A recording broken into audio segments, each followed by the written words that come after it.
rockets from Gaza. That's an 84% success rate. So what lessons did Israel and its enemies learn from this latest conflict? Let's talk about that with Lieutenant General Tom Mcinerney, who is a Fox News military analyst. General, always great to see you.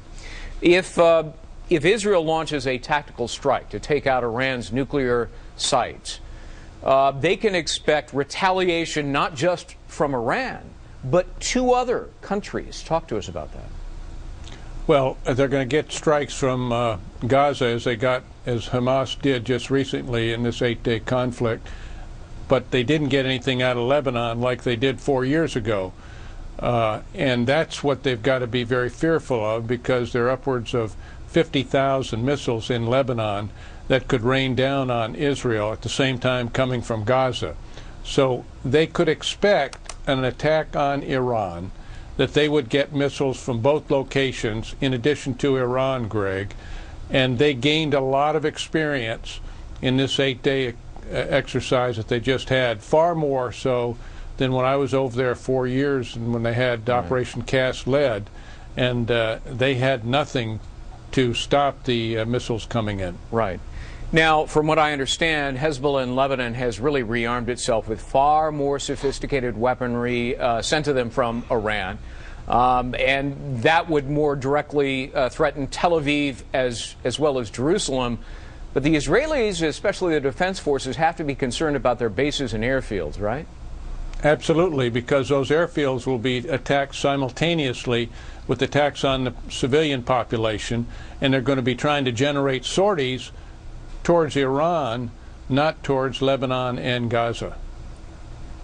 What about preparations for moving ground forces into both Gaza, maybe to some extent in the West Bank, but into Lebanon? I think they're going to have to do both when they attack Iran's nuclear sites, because the air power will be in that direction. That will be the air campaign. The ground campaign has to be in Lebanon and Gaza in that priority, and simultaneously to take out those key launching sites. Now, during the course of this 8-day conflict between Hamas in Gaza and the Israeli Defense Forces, how good was the IDF intel, and to what extent were they successful in destroying or degrading the weapons, the missiles, and the launch sites in Gaza?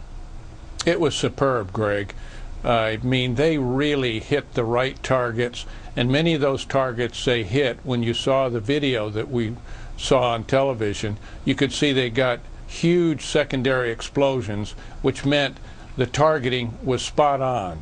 And the way they did it, they kept it in a very tight area, so they didn't have nearly as much collateral damage as they did 4 years ago. So they improved greatly, and it's because of their intelligence, and they get great credit for that. You know, the conflict between Hamas in Gaza and the Israelis appears to be quite cyclical.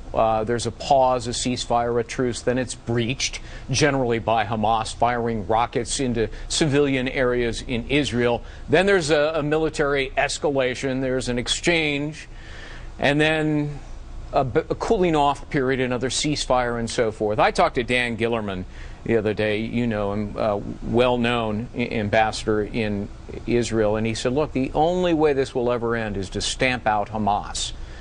How do you do that? Can that really be done? Well, first of all, I agree with Ambassador Gillerman. I think he's spot on.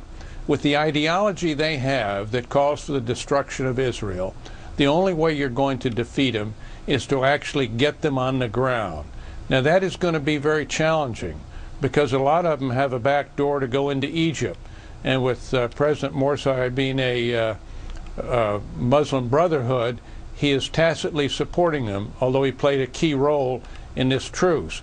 But the fact is, to stop this from happening, they're going to have to destroy Hamas. But Hamas will rearm with Iranian-made rockets and other weapons that are smuggled in to Gaza through Sudan and Egypt. Egypt says, of course, and did just several days ago, oh, we'll make sure that they don't rearm. You don't believe that, do you? Not at all. Egypt has been letting them come through the Philadelphia corridor, and they're part of the problem. When we had Mubarak there, he was pretty good about cutting out the flow of weapons.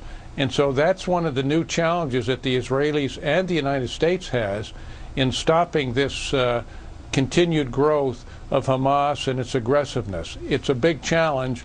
I don't have an answer. It's not an easy answer. Yeah. But until Egypt weighs in and tries to stop it, it's going to continue. Can the United States, because we give Egypt $1.5 billion in aid each year, sometimes more, exercise influence to force Egypt to capitulate? We better. If we don't, it's just going to get worse, and that is our best bargaining chip. I mean, that's an excellent point, Greg. Yeah. That is our best bargaining chip.